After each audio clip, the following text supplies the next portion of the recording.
Hi friends, welcome back to my channel cook with Soumi. இனி நம்ம சூப்பரான டேஸ்ட்டான வெண்டைக்காய் வச்சு மோர் குழம்பு எப்படி பண்ணுறதுன்னு பார்க்கலாம். ஈஸி அண்ட் சிம்பிளான ரெசிபி. வாங்க இப்போ வீடியோ எப்படின்னு பார்க்கலாம். இப்போ நான் கடலைப்பருப்பு எடுத்திருக்கேன், பச்சரிசி கொஞ்சமாக எடுத்திருக்கேன், சீரகம், அப்புறம் இஞ்சி ஒரு துண்டு, 3 பச்சை மிளகாய் எடுத்திருக்கேன். இது எல்லாத்தையும் நம்ம நல்லா ஒரு 2 மணி நேரத்துக்கு ஊற வச்சிடலாம்.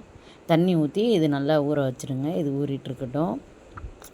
இப்போ நம்ம அடுத்தடுத்து குழம்புக்கு தேவையானதெல்லாம் நம்ம ரெடி பண்ணிக்கலாம். எண்ணெய் ஊற்றிட்டேன். இப்போ வெண்டைக்காய் இந்த மாதிரி எடுத்து வச்சுருக்கேன். சின்ன வெங்காயம் தான் இதுக்கு யூஸ் பண்ணணும். ரொம்ப டேஸ்ட்டாக இருக்கும். இல்லை உங்கள்கிட்ட சின்ன வெங்காயம் இல்லைன்னா நீங்கள் பெரிய வெங்காயம் யூஸ் பண்ணிக்கலாம், ஒன்றும் பிரச்சனை இல்லை. நம்ம தேங்காய் கொஞ்சமாக இந்த மாதிரி எடுத்து வச்சுருக்கேன். இப்போ இந்த மசாலாவோடு சேர்த்து அரைக்கிறதுக்காக தேங்காய் எடுத்து வச்சுருக்கேன்.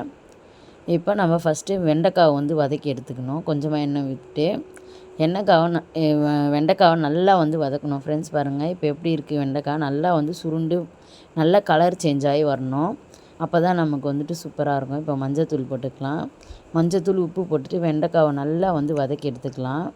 உப்பு சேர்த்துட்டேன். இப்போ நல்லா அந்த வழவழப்பு தன்மைலாம் போயிட்டு நல்லா ஒரு கலர் சேஞ்ச் ஆகி வரணும். நல்லா நம்ம எண்ணெயில் பொரிச்சா எப்படி இருக்கும் அந்த அளவுக்கு நல்லா கலர் சேஞ்ச் ஆகி வர வரைக்கும் பொறுமையாக குக் பண்ணிக்கலாம். இது ஒரு 10 நிமிஷத்துலேருந்து 15 நிமிஷம் ஆகும். நல்லா பொறுமையாக அடி பிடிக்காமல் நல்லா அழகாக குக் பண்ணுங்கள். இப்போ நான் கலர் சேஞ்ச் ஆன அப்புறம் காட்டுறேன். இப்போ ஒரு 10லேருந்து 15 நிமிஷம் ஆகிடுச்சு. இப்போ பாருங்கள் வெண்டைக்காய் எந்த அளவுக்கு வதங்கியிருக்கு, கலர் எப்படி சேஞ்ச் ஆகிருக்கு பாருங்கள். சூப்பராக நமக்கு இந்த அளவுக்கு இருக்கணும். பார்க்குறதுக்கே வெண்டைக்காய் வத்தல் மாதிரி இருக்குது பாருங்கள். இந்த அளவுக்கு நமக்கு குக் ஆகணும். அப்போ தான் நமக்கு டேஸ்ட்டு சூப்பராக இருக்கும். இப்போ நல்ல புளிப்பான தயிர் 1 கப் அளவுக்கு எடுத்திருக்கேன். இப்போ அதை நம்ம அரைச்சிட்டு வந்துடலாம். இப்போ அடியில் கொஞ்சமாக இருக்குது, அதில் கொஞ்சம் தண்ணி சேர்த்து நம்ம கலந்துக்கலாம். கலந்து ஃபஸ்ட்டு நம்ம இந்த தயிரை அரைச்சிட்டு வந்துடலாம். அரைச்சி எடுத்துகிட்டு அதுக்கப்புறம் நம்ம அந்த மசாலா எல்லாத்தையும் ரெடி பண்ணிக்கலாம். இப்போ அரைச்சிட்டு நான் காமிக்கிறேன். இப்போ பாருங்கள், நம்ம மோர் ரெடி ஆகிடுச்சு. மோர் குழம்புக்கு அரைச்சி எடுத்துட்டோம். இப்போ நம்ம ஊற வச்சுருக்க எல்லாத்தையும் நம்ம சேர்த்து அரைச்சிக்கலாம். பாருங்கள், தேங்காய், அதுக்கப்புறம் பச்சை மிளகாய், இஞ்சி எல்லாத்தையும் நான் போட்டுக்கிறேன். பச்சை மிளகாய் பெருசு பெருசாக இருக்குது, அதனால் நான் கட் பண்ணி போட்டுக்கிறேன். பாருங்கள், இந்த மாதிரி உடச்சி போட்டுக்கோங்க.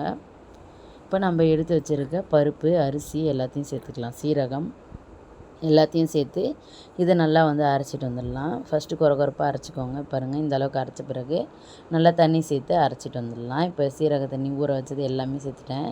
இப்போ சேர்த்து இது நல்லா அரைச்சிட்டு வந்துடலாம். இப்போ அரைச்சிட்டு காட்டுறேன். பாருங்கள், நான் அரைச்சிட்டேன்.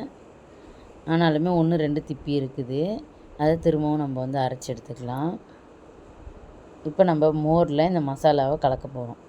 பாருங்கள், இப்போ சேர்த்துட்டேன். ஒரு சிலது அரையாமல் இருக்குது, அது வரைக்கும் நான் எடுத்து போட்டு அதுக்கப்புறமா அரைச்சி ஊற்றினேன்.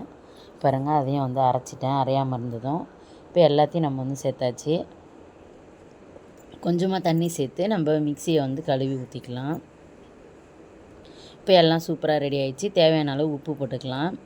வெண்டைக்காய் வதங்கி ரெடி ஆகிடுச்சு. உப்பு போட்டுக்கலாம், மஞ்சள் பொடி போட்டுக்கலாம். இப்போ எல்லாத்தையும் நல்லா கலந்து விட்டுருங்க. இது அப்படியே ஊறிட்டுருக்கட்டும். இப்போ மஞ்சள் பொடி சேர்த்தாச்சு. சேர்த்து நல்லா கலந்து விட்டுருங்க. மஞ்சள், உப்பு எல்லாமே நல்லா ஊறி கிடைக்கணும் நமக்கு. இப்போ மஞ்சள் கட்டி கட்டியாக இருக்குது, அதை நான் கையில் உடச்சி விட்டுக்கிறேன்.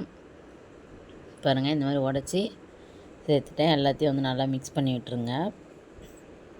நம்ம இப்போ குழம்பு தாளிக்க ஆரம்பிச்சிடலாம். பெருங்காயத்தூள் கொஞ்சமாக சேர்த்துக்கிறேன். இப்போ எண்ணெய் ஊற்றியாச்சு. கடுகு சேர்த்துக்கலாம். கடுகு பொரிஞ்சதுக்கப்புறம் நம்ம கருவேப்பிலை, காஞ்ச மிளகாலாம் சேர்த்துக்கலாம். கருவேப்பிலை சேர்த்துட்டேன். இப்போ காஞ்ச மிளகா உடச்சி சேர்த்துக்கோங்க. காரம் உங்களுக்கு ஏற்ற மாதிரி அட்ஜஸ்ட் பண்ணி சேர்த்துக்கோங்க. நம்ம பச்சை மிளகா வேறு அரைச்சிருக்கோம், அதனால் காரம் பார்த்து சேர்த்துக்கோங்க. காஞ்ச மிளகா தான் இதுக்கு ஒரு சூப்பரான டேஸ்ட்டு கொடுக்கும். உங்கள்கிட்ட எந்த காஞ்ச மிளகா இருந்தாலும் நீங்கள் சேர்த்துக்கோங்க. இன்னும் குண்டு மிளகா இருந்தால் அதை சேர்த்துங்க, அது இன்னும் செம்ம டேஸ்ட்டாக இருக்கும். இதை விட என்கிட்ட நீட்டு மிளகா தான் இருந்தது, நான் சேர்த்துருக்கேன். நீங்கள் குண்டு மிளகா இருந்தால் சேர்த்துக்கோங்க, செம்ம டேஸ்ட்டாக இருக்கும். பக்காவாக நமக்கு தாளிப்பு. இப்போ இதெல்லாம் நல்லா வதங்கி வந்ததுக்கப்புறம் நம்ம ஆனியன் சேர்த்துக்கலாம். ஒரு முறை மொத்தமாக நம்ம சாம்பார் வெங்காயம் சேர்த்து செஞ்சு பாருங்கள், ரொம்ப சூப்பராக இருக்கும். நான் இன்றைக்கி சாம்பார் வெங்காயம் சேர்த்து தான் பண்ணுறேன். அப்படி இல்லை அப்படின்னா நீங்கள் பெரிய வெங்காயத்தையும் நல்லா பொடியாக அரிஞ்சிட்டு நல்லா வதக்கிக்கோங்க, அதுவும் சூப்பராக இருக்கும் டேஸ்ட்டு. இப்போ வெங்காயத்தை சேர்த்தாச்சு. வெங்காயம் நல்லா கலர் சேஞ்ச் ஆகி வர வரைக்கும் வதங்கின அப்புறம் காட்டுறேன் பாருங்கள். இப்போ பாருங்கள், வெங்காயம் எல்லாம் கலர் சூப்பராக சேஞ்ச் ஆகி இந்த அளவுக்கு நல்லா வதங்கி வந்துடுச்சு. இந்த அளவுக்கு நல்லா வதங்கி வரணும், அப்போ தான் நமக்கு குழம்பு நல்லா டேஸ்ட்டாக இருக்கும். இப்போ நல்லா வதங்கிடுச்சு.